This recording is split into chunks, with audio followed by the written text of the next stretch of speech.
Hello and welcome to the Womxn Show. I'm Qaanita Rossier, and in honor of Mother's Day and what Embrace, a movement for mothers, calls Mother's Month, we are going to be speaking about mothers, mothering and motherhood. After the break, we are going to be joined by Embrace, a movement for mothers to celebrate motherhood, but also lift the lid on a lot of the issues that mothers are facing and the type of support that they need in order to mother effectively. But before that, we're going to look at a short video to see what the movement is all about. Let's have a look.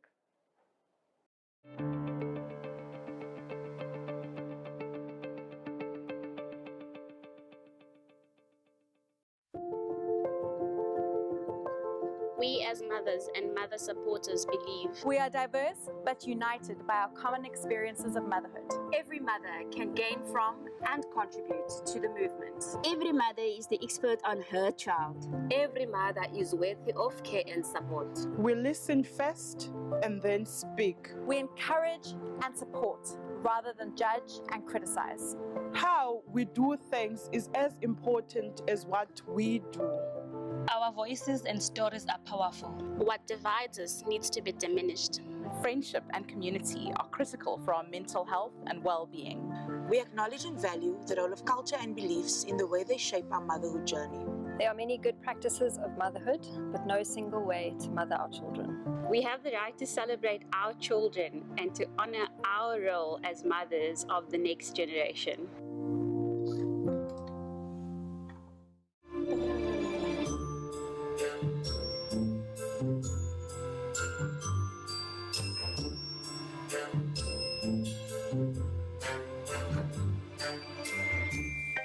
And as mothers, you're expected to do everything, and often in many homes in South Africa, mothers are the only ones doing everything. Working, looking after children, educating, And it shouldn't be that way. We as women, as mothers, we need to go and send the petition to government and say, listen here, this is what we need. Mothers need support from being pregnant. Everything changes about you. You don't wear what you used to wear because your belly is growing. You have to buy a coat for the child, medication for the child, heater because the child has to be in a warm place. The mothers need a financial support as much as the emotional support. I think they need both. The basket of care, like the overall basket of care, like from pregnancy to postnatal, like there are certain things that are seen as luxury when it actually shouldn't be luxury. So for example, if you had trouble with the latching, I mean, you would have benefited from a lactation consultant. That would have changed, your situation like completely. Can a woman who has had a baby just have a look at it and say, oh yeah, no, that's necessary, that's absolutely necessary. We need better housing because children need a better house to live in. People are tired of living in shared spaces with their babies and their families because of it is so hard. I know there is something that is called a pater leave. For the dads? For the dads, yes. Yes.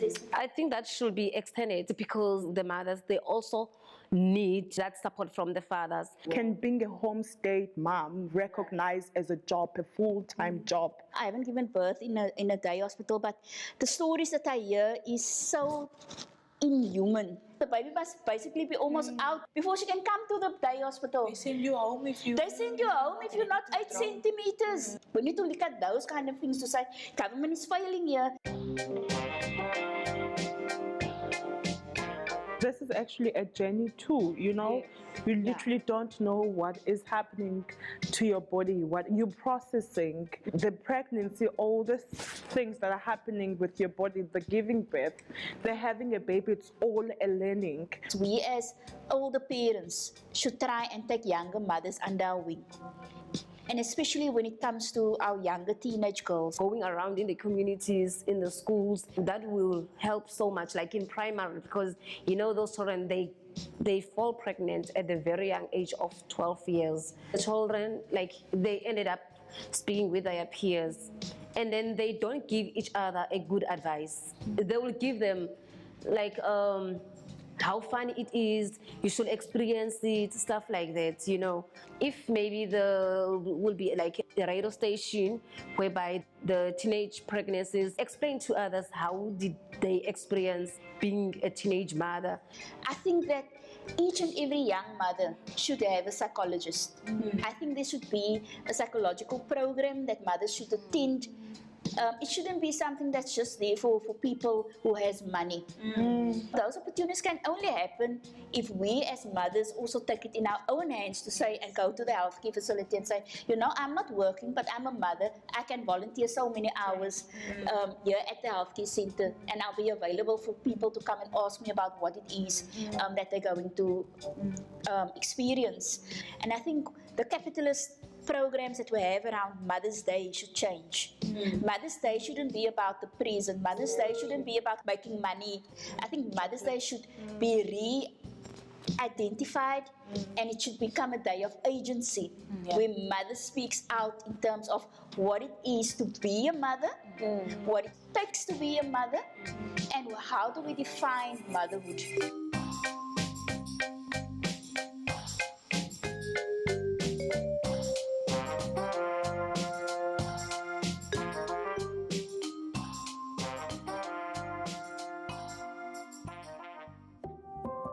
My wish for the mothers in South Africa is that we're able to empower one another. That they find time to themselves, even if it's just a day. More subsidized mental health care. And equal employment opportunity. They don't get shamed for their choices, regardless of what those choices are about their own motherhood. To stand up for themselves, create support groups for each other in the location, and start to talk about how we feel. Government should see mothers as more than just an engine for the procreation of the new generation, but as actual people that needs more assistance and help. That they would have a community that would surround them from start to finish, whatever finish may look like. So that they can get the emotional and mental support that they need. To be able to support one another during our journey to motherhood.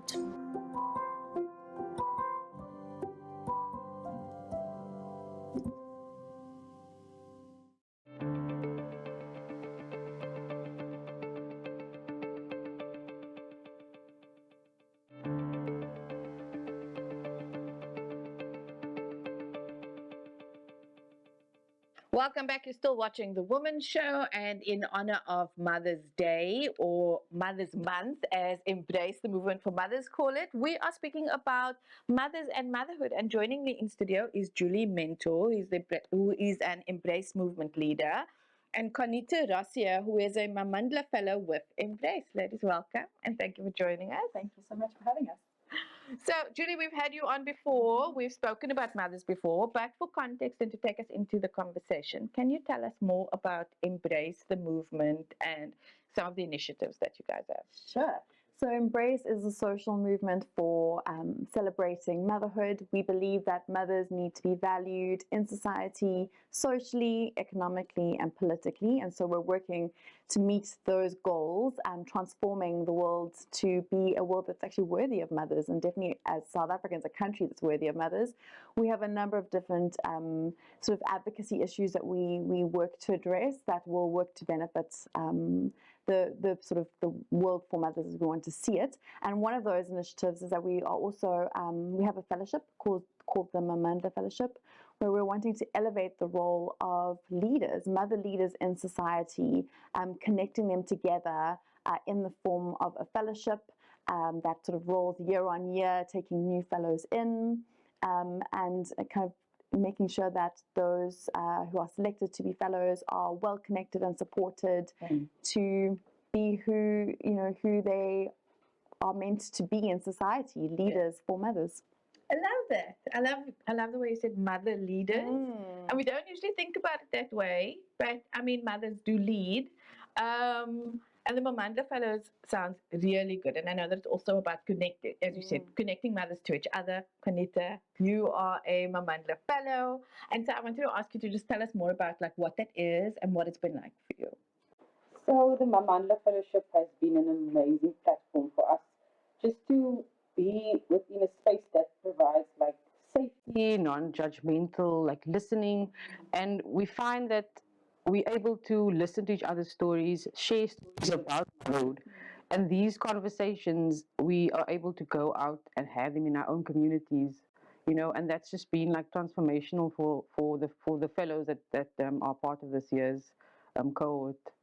So it's just been amazing.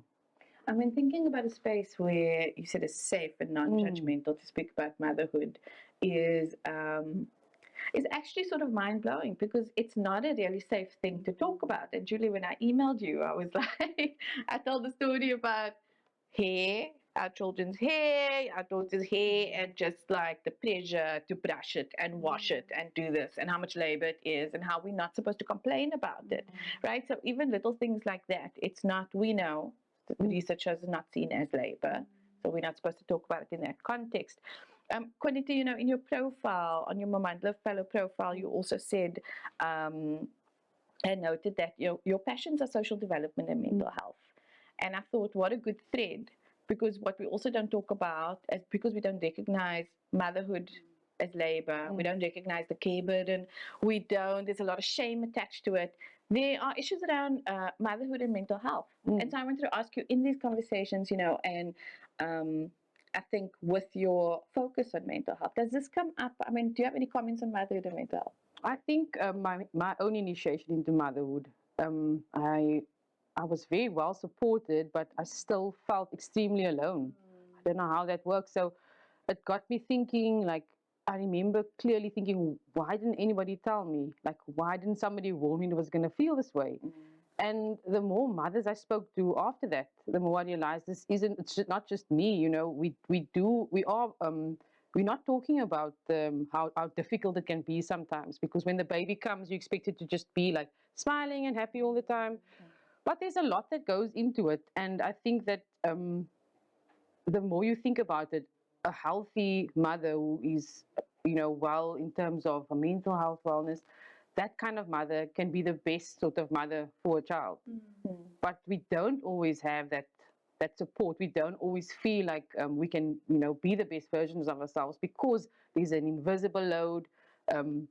We really are doing the most. And I see it in, mothers on the school run, mothers who are, in support groups that I'm part of. We're struggling, and we really need to be connected to other mothers to really to solve problems, or even just to have someone to listen to us. It's not easy.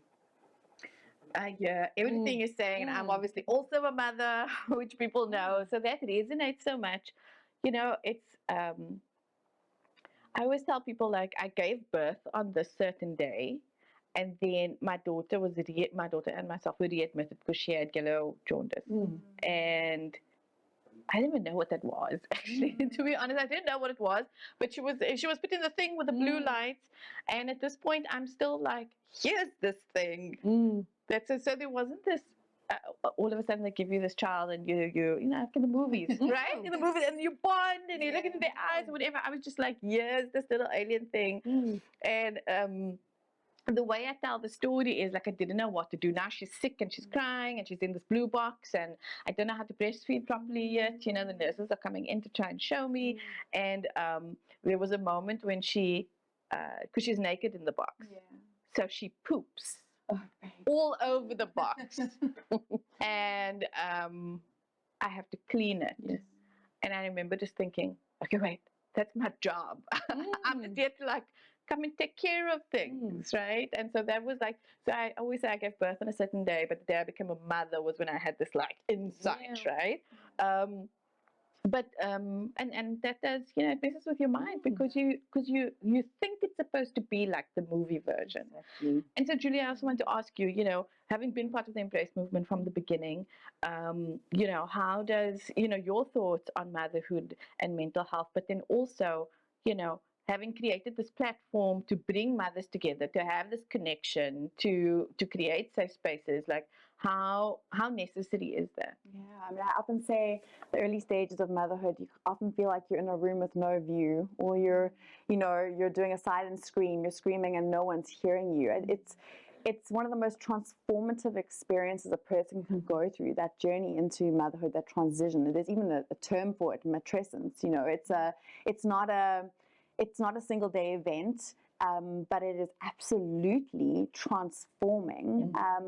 And so it's crazy how isolating it can be, and there's such a sense of shame, because as you say, the movies tell us that as you get that baby, you should know, you know, hold baby this way, put baby to the breast, feel serene feelings, feel that love. And if you don't, you know, there's that sense of shame. You know, are you broken? Is your baby broken? Is there something not connecting?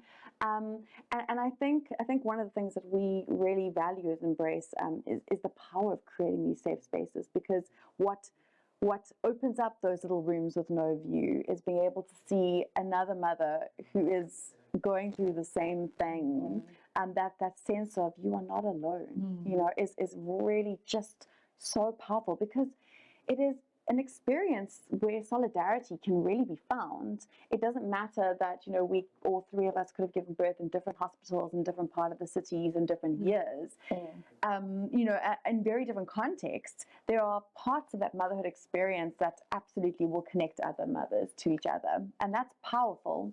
But somehow society has done such a good job of creating these sort of these faux norms and standards for mothers, that we don't really have the space. And we're also so busy doing the mothering, trying to get it right, even if we don't think we're getting it right. We're so busy cleaning the cleaning the nappies and trying to get breastfeeding right, that we don't have enough space and opportunity to connect. And so that's what Embrace is trying to do as a social movement. The fellowship is one opportunity where we do that.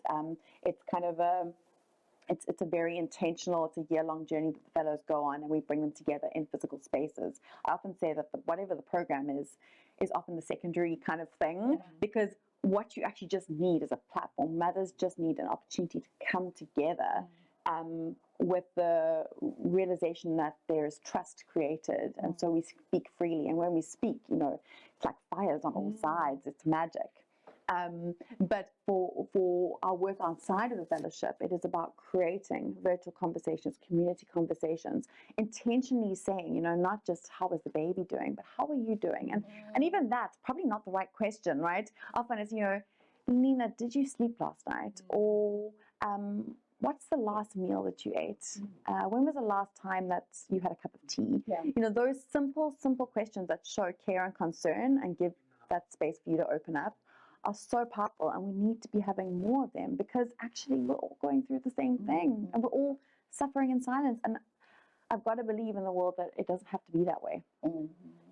Wow, that's like really profound. I love the thing about the questions, but what jumped out at me also was the, you know, the norms and standards, the faux norms and standards that we feel, you know, from the minute you fall pregnant, actually, that you're supposed to sort of, you know, subscribe to. And you said, you know, it feels like you're screaming and no one's hearing you. But part of the other side of that experience is there are people who are seeing you and giving you lots of advice in a way. I'm not knocking anyone, and we love advice. So we do, you know, we do go and ask, but unsolicited advice, but how things should be. And often also they are different in older ways. And I guess we don't have to take the advice, but I know what I experienced was a lack of agency to be able to sort of push back, right? And so, Qaanita, you also spoke about in your profile, you know, when we talk about norms and standards, struggling to breastfeed, right? And so I've just finished watching, and I'm sorry for any spoilers, the second season of Firefly Lane. I've also just finished it. I know, right? And so that was a big element, you know, and if anyone I think out there has watched Firefly, has watched it just to see sort of the struggle to be able to conform. And what was interesting was not that everybody else was actually giving her different advice, but she felt this internal pressure that I have to get this specific thing right, otherwise I am a failure. And so I also just wanted to ask you then, you know, about more information around that journey for you, and also how you felt. It was very similar. That basically could have been me. I had this intense. It wasn't pressure from family or from my partner. It was literally, it was a pressure that I put on myself, because for me, breastfeeding equal to, it was the equal equivalent of kind of connectedness and bonding with the baby. And I felt like if I didn't get it right, I wasn't going to bond. And I think it was a lot of why I struggled so much in the early days, because I went into it with this intense pressure on myself. And when it didn't work out and I didn't get to have that serene moment like Julie described, where you kind of like staring into your baby's eyes, I just thought, oh, well, I failed at it now, now what? And it was a struggle. I think we took about 8 weeks to, similar to you, I also had my baby go to ICU when he was born. So we missed that opportunity to bond. And I felt like when I came home, I was like, okay, so now what, how, where, I felt like like we weren't going to have, this lifelong bond because I wasn't breastfeeding. And I mean, I think it took us about, I think it was 8 weeks. I think I just bought this hospital grade breast pump, and I kind of had given up on the thought that we were ever going to have a breastfeeding journey. And then I bought this breast pump, and it arrived. And on the day it arrived, my baby decided to latch. Oh. And we ended up, having that. And I think I breastfed for 2 years. So, but I mean, it was difficult, and it added to a lot of, like you were saying, we have this, like there are norms, there are standards, and I felt like I didn't meet them. And now somehow, it was like a failing on my side. And that never goes away, right? Yeah. As they grow, there's always going to be things that we are not reading. Julie, and I'm gonna ask a controversial question. Actually, one of the phrases you used is like when something like that happens, you're like, "Oh, am I broken? Is my baby broken?" And I think that's what's controversial about it. Things like this disrupt also our relationships with our kids, and the way we view our children, and our ability possibly to even enjoy them or give them what they need. I know one of the very early videos I saw on Embrace was it really struck me, because you were talking about supporting mothers in order, supporting mothers for the broader goal of sort of helping society. So healthy mothers raise healthy children.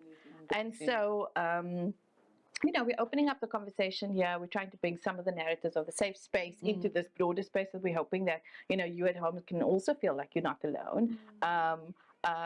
But does that resonate at all? Also, just the worry that there's something wrong with your kid also, when actually there's nothing wrong with the kid. Absolutely. I mean, you could just latch then 8 weeks later.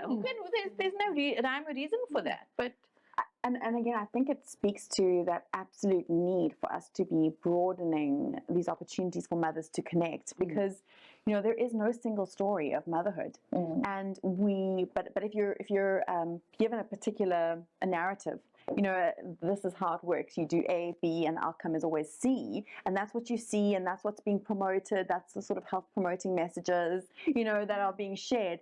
It can be incredibly stressful if your baby or you don't follow that kind of same pathway. And so that's why we say storytelling is so powerful, because all it takes is one other resonating moment, seeing yourself in the Firefly Lane story, seeing yourself in, Qaanita's story or my story or your story, Lenina, and knowing that you're not alone, that you're not broken, your baby is not broken, you are going through this particular path, and that there is support available. I mean, I often think, there are, for example, when it comes to something like breastfeeding, you might have these very particular, breastfeeding is good from a health perspective. You want the outcome for your child. You want the outcome for yourself. You can want it, and then you can be faced with this reality that either it's hard or you're struggling, or what if you're not getting those feelings, that endorphin rush, or the oxytocin doesn't feel like it's flowing, and you actually don't enjoy it. Yeah, no, I've had friends who just said they just don't want to breastfeed. That's also, and they could, but they didn't want to. And there's so much complexity in that. And I think what we need to make sure we do, because every story is different, so we can't map out all the different stories for mums. If we could, that would be fantastic. But we need to operate from a basis of no shame, because shame just shuts down conversation.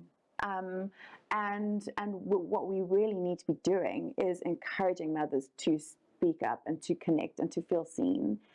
We need to be building up mothers' confidence, because exactly as you've said, a thriving mother has to be the start. there actually isn't any other way. We can't start with an investment into young children without making sure that we're investing in their mothers until we figure out some sort of way, and I don't think it will ever actually happen, but to create another sort of way to develop babies outside of humans, until aliens drop babies from the sky. As I say, there is no way to get around supporting that early start without supporting the person birthing that child. And so, any sort of intervention that steps over that, while still incredibly important, of course, there's so much that needs to be done to be supporting young children and families. We're absolutely in favor of that. Mothers are in favor of that. But if you step over the mother, you're building things on a rocky foundation. So thriving mother is the best start on all fronts. No, I love that, and I totally agree. And I think, and if I may, just broaden it out, just the caregivers. I mean, we're here, and we can acknowledge that in South Africa also, at least, mothers are majority the primary caregivers.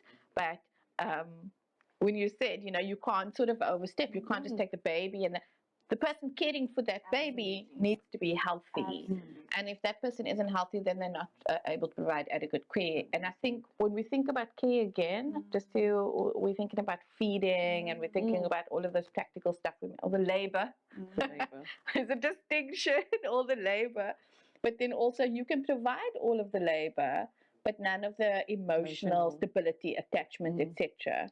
And so that is also really important in terms of making sure the mental health is supported, making sure that there's connection and support, right? And there's books written about this, about the effect of no emotional connection or no emotional support. But ladies, we need to take a short break. We'll be back with more after this.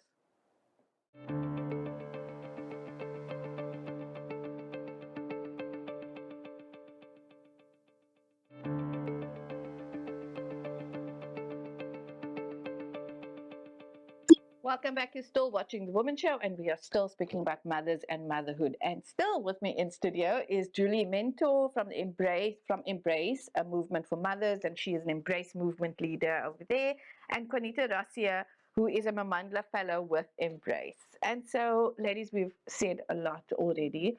Julie, I just want to go into, one of the things that you mentioned in some of the messages was that there was a 2015 State of the World report on motherhood, and that South Africa ranked 72 out of 179 countries.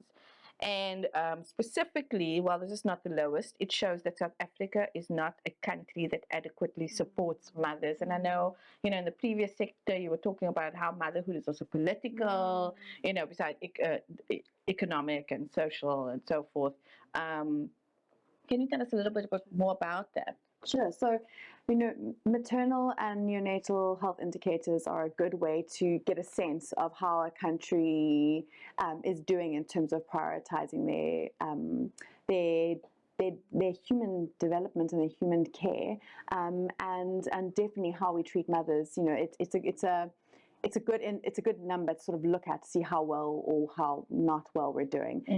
South Africa was progressively sort of lowering that maternal and neonatal mortality rate until COVID hit. And unfortunately, one of the fallouts from COVID was that those numbers started rising again, which shows that in times of crisis, the care of mothers and babies fell off the bandwagon in terms of being prioritized, and mothers and babies pay the price. And so there's a lot to do now. I think we need to refocus. We need to, as a society, we need to commit to mothers and say that, that care, your health, your life matters. But of course, it's one indicator that we have. Whilst it speaks to mortality, it doesn't really speak to experience. And we know from our work with mothers who kind of are very generous in sharing their birth experiences with us, for the mothers who live, they may have their lives, but they have been severely traumatized by the kind of experiences that they've had when seeking health care and healthcare facilities around the country. And so that's worrying. We have definitely noticed more and more women coming forward to say that they have been victims of what we call obstetric violence, and where they've really been traumatized when seeking reproductive health care, either in pregnancy or during their birth experience, or even seeking help for something like we discussed earlier, for mental health support in the postpartum phase, and really being traumatized and being violated, which is a very, very worrying thing, because it's actually it's not okay to just come out with your life. That shouldn't be the standard, that you've gone to give birth, which is not, of course there are complications, but for most people it's not an illness. Pregnancy is not an illness. So giving birth should be, whilst a transformative thing, not necessarily something where you worry that you're going to be abused. And this is, in fact, what is happening. And so we need to be taking it seriously. Can I ask you about, let's talk about, what this is bringing up for me, especially, is I think, besides I think outside of, it's also violence, but if we were just looking at treatment, dignity, right? We're looking at also young mothers, and we're looking at single mothers primarily. It's like focus there. Those are the demographics I think that are most shamed, possibly even much older mothers. Right? Does that also come up in just like the treatment, the way they're spoken to, the types of things that are said, I think I'm saying like also just practical, again, from experience, things that are coming up. Absolutely. What does this look like? Yeah, I mean, so understanding how, sort of the subcategories of obstetric violence. On the one side, there is the physical violence, and we see that. It could be sexual assault, which has happened. It could be procedures done without informed consent, women being sterilized against their will, women being slapped, pinched, legs pried apart, having procedures like episiotomies or even cesarean sections that they didn't consent to or didn't fully understand why they had to take place. But then there's also verbal assault, emotional assault, shouting, shaming. Examples of stories we've heard, you were quite happy to have the baby put in there, stop screaming, now it's time to come out, or being shamed based on, as you said, you're a single mum, you're a teenage mum, you're a foreign national mother, you're a mother who's had multiple children previously, or you're an older mother. As you said, there's just so many ways that women are violated when it comes to seeking, healthcare for their pregnancies and for their births. It's a real litmus test of how we perceive mothers, that it's okay, that anyone can have power over you, right? Anyone can have, mothers just need to be grateful for service received, and anything that you're doing that is requiring something of me is potentially inconveniencing me, and so I will let you know and I'll put you in your place. And that's kind of what we're seeing, and it's not a symptom of bad healthcare practitioners, because that's way too simplistic. It's symptomatic of a broken system. The system is broken. It's not just the mothers who are suffering. The healthcare providers are suffering too. No one's happy. No one's winning in this environment. But the results specifically for the person who is giving birth can be, trauma that lasts a lifetime. We've spoken to women who gave birth, 20, 30 years ago, and say that they never want to go back to the facilities where they gave birth. They hate going to see the doctor, because when they were at their most vulnerable, which is what childbirth often is, it's a time of increased vulnerability, they were treated appallingly and they did not feel safe. So why would you return to feel, to a place where you feel unsafe? And of course, that's totally contradictory to what, the Department of Health is putting out, which is trying to encourage people to seek health care when you need it. We don't want people who are struggling with various symptoms. I don't know, it could be anything from diabetes to hypertension to whatever. We want people to come to the clinic. That's kind of the message. The department says, come and seek help. But then when you come, the space is not safe. So women don't want to come there. And there's this tension. And until we kind of get to, as I said, putting it all on the table, we're going to just see this problem get worse and worse and see more and more women suffer. Wow. That's like it. I do want to ask, and Qaanita, maybe both of you can sort of answer this. So, from there, taking it into then, what do we need to better support mothers? And the example is jumping into my mind really. And I have a friend who's in New Zealand, and over there, and I don't know if it happens everywhere over there, but she's from South Africa. So after she had a kid, she's just like, oh my word, they've delivered, like someone comes to check up on you at home, not just the baby, someone comes to check up on you. It doesn't matter about like sort of your demographic, but you get this baby box with like some stuff in it. I know that Embrace had a day where you guys visited hospitals also, giving sort of resources to new mothers. I'm sure there must be thoughts from both of you having these conversations, looking at some of this research on what are the ways that we can do things better and what ways can we support mothers. I think that definitely from my own personal experience, it has been about finding people who are prepared to kind of step away from the baby, like the focus on the baby, and also look at the mother, like, is she okay? Has she eaten? And for me, it was my own mother that sort of came in and said, have you eaten anything today? And I hadn't even thought about it. And I mean, these are the experiences that a lot of the fellows also share, that obviously there's a lot of joy and there's a lot of excitement around the baby, but most of the time there's a mother in survival mode that we're completely ignoring. And, like we said earlier on, getting that mother to the best sort of mental health space, it's only going to benefit the baby. And I think even acknowledging, I think which we're doing here, which is great, acknowledging that there's a mental health space and issue to talk about. That without even postpartum depression aside, without like specific nameable conditions aside, just your sort of mental health, right? And Julie, from your side? I mean, I think we need political will as a start. I think we need ultimately to want to do better by mothers.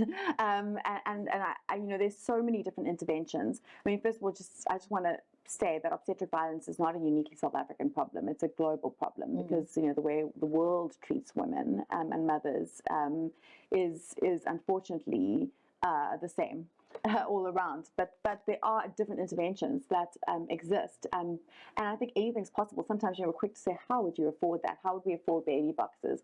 We can afford amazing things. We've seen how the countries come together in times of crisis when there is a desire to do that. So I would say ultimately what we want from leadership in this country is a desire to prioritize the well-being of mothers, specifically in this period of becoming mothers, this transition to motherhood, as we like to refer to it.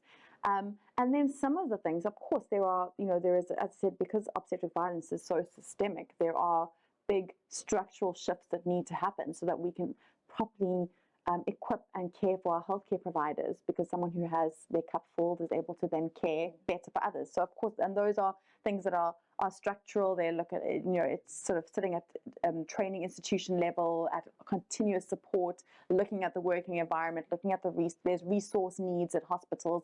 There are all these challenges, but some of the shifts required aren't necessarily requiring of huge budgets. We have a respectful maternity care policy in South Africa. And one of the things that they promote, and this is as a guideline from the World Health Organization, is to encourage all women to have a labor companion, to have someone with them in labor. Many, many, many women in South Africa give birth on their own. And so they are very much in a position of being vulnerable and not having someone to advocate for them. It's very difficult. You might decide that, I would like this, and this when I give birth, and I feel quite strongly about it. But when you are in the throes of labor, women say to us all the time, I will do anything I will say anything, do anything just to make, either the pain stop or for the baby to come out and be healthy, and for me to come out with my life intact.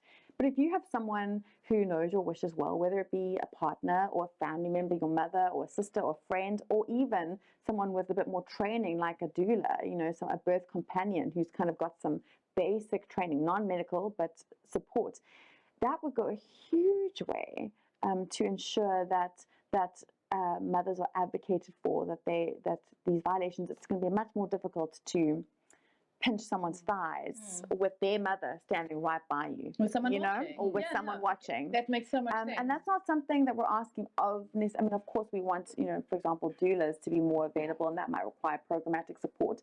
But even just the enthusiastic welcoming of partners into facilities. You know, there can be, yes, partners are welcome, but you know, when you come in, the security guard's looking at you like that, and the nurses are very much saying, you know, move out the way, Dad. You know, so those kind of attitudes and behaviors, if we can shift them, and it becomes common practice. Women are seeking support because they know they deserve it. They know the benefits. They're kind of empowered to understand that. That could be huge. That could be a huge support. And I really do think that could be, it's one example, but it's a powerful one, and I think it's in reach.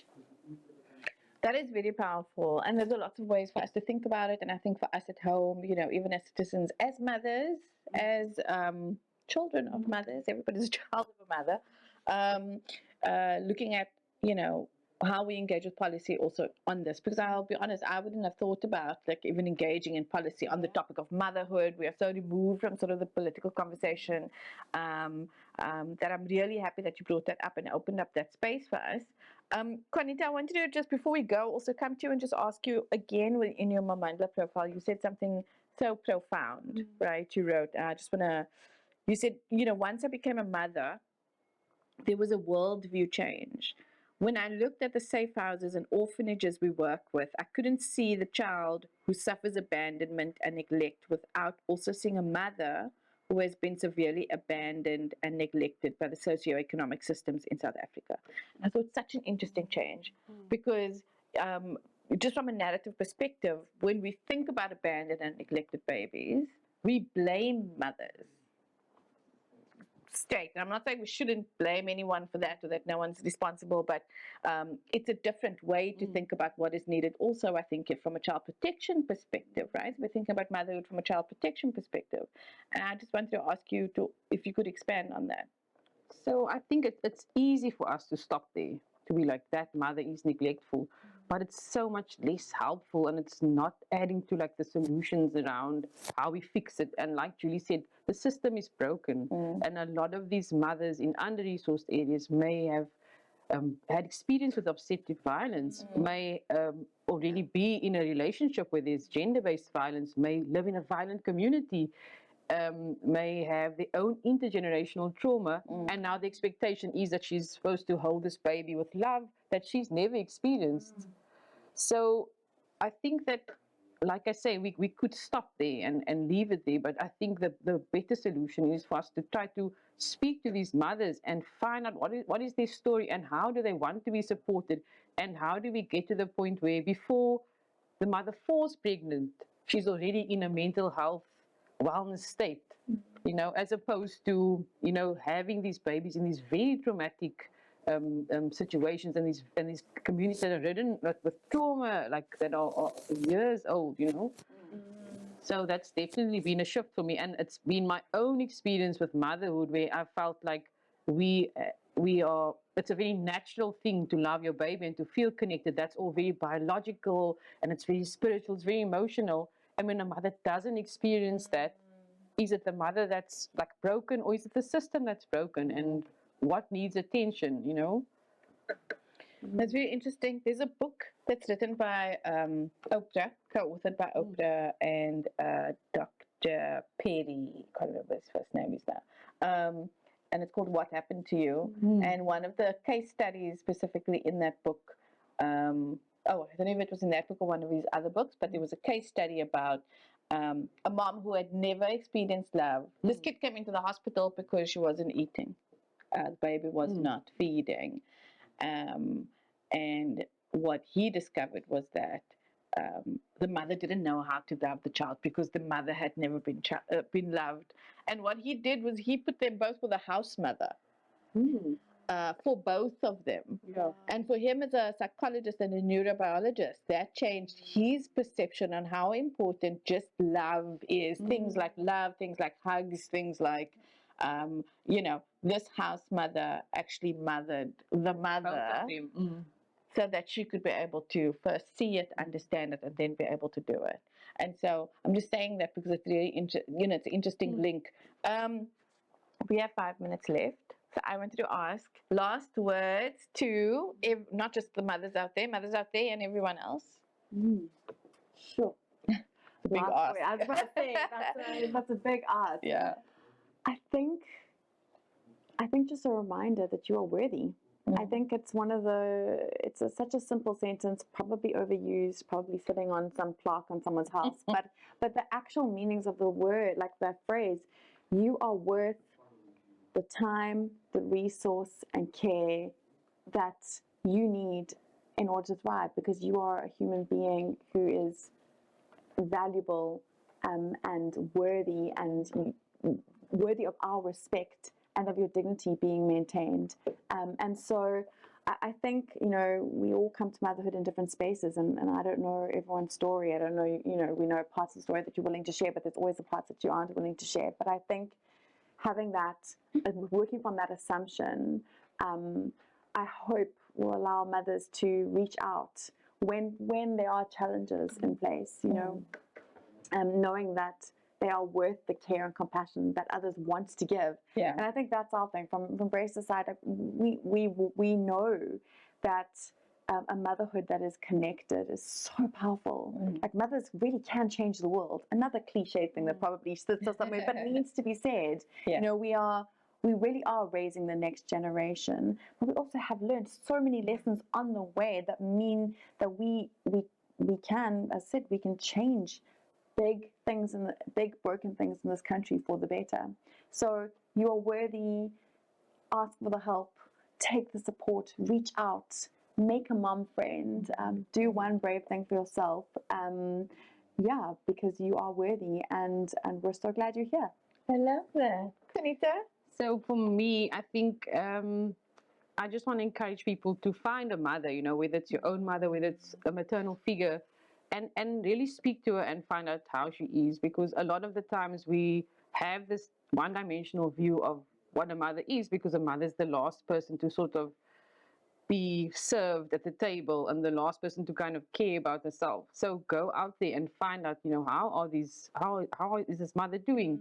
And there's always more than like what meets the eye, because there's the service that we keep giving, but sometimes we just want to actually be listened to and want to be cared for. I love that very much. So last question is, how can people get in touch with Embrace? Sure, we would love it if you would. You can find us on our website, embrace.org.za. You can find us on all the social media platforms, including TikTok. So TikTok, Instagram, Facebook, Twitter, Embrace ZA. You'll find us. And come and drop us a line, come and chat to us. We host a number of events. We're going to be introducing the world to our fellows. We're recruiting new fellows at the moment, launching our publication later on this month. And so we would love this. It's going to be a virtual launch that's available for everyone to come and hear some of these stories and potentially have an opportunity to connect with someone, even if it's just virtually. Oh my gosh, she's going through something like I am. I'm not alone. And having that sense of, again, worthiness in that conversation, we're really excited for the things that will spark from there. So we would love it if your audience would come and join us. Fantastic. And in case you missed it, because actually I'm so sorry we didn't get to chat about the publication, Embrace is launching a publication. Is it a magazine? It is. A magazine that's telling the stories of motherhood. It's going to include a lot of stuff. We don't have more time to talk about it now, but you can go to all the platforms, find out the details about the launch, and find out and follow the progress of the publication. And I'm sure links to access it once it's out. So thank you so much for being here. Thank you for having us. Really appreciate it. We are going to take a short break, but we'll be back with more after this.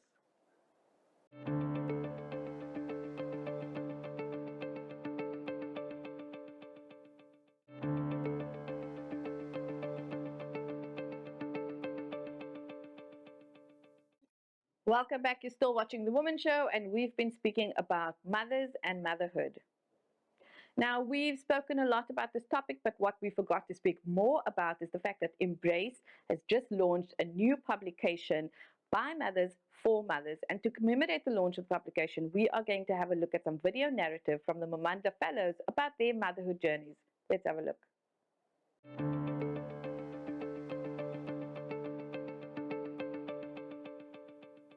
What happens is you go out in the world and you speak to so many people, and you don't always find that you are heard, that you're seen in the way that you want to be. And I think what the fellowship has enabled me to find is that you can connect with people that aren't in your immediate, friendship circles, and you can spend time with them and be so like restored and fulfilled. And it's with people you've just met, and it's with people that you wouldn't have otherwise had an opportunity to spend time with and have like these really transformative conversations with.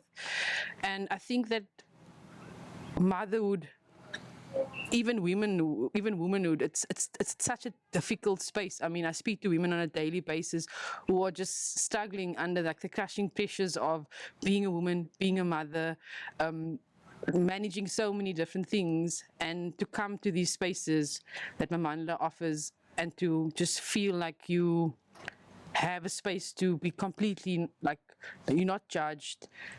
You get to talk about the things you're most passionate about, and they met with equal passion. I think that's been really like life-changing for me. I just found like a tribe of people who think in the same way about like the things that are really important to me. And I never had that before.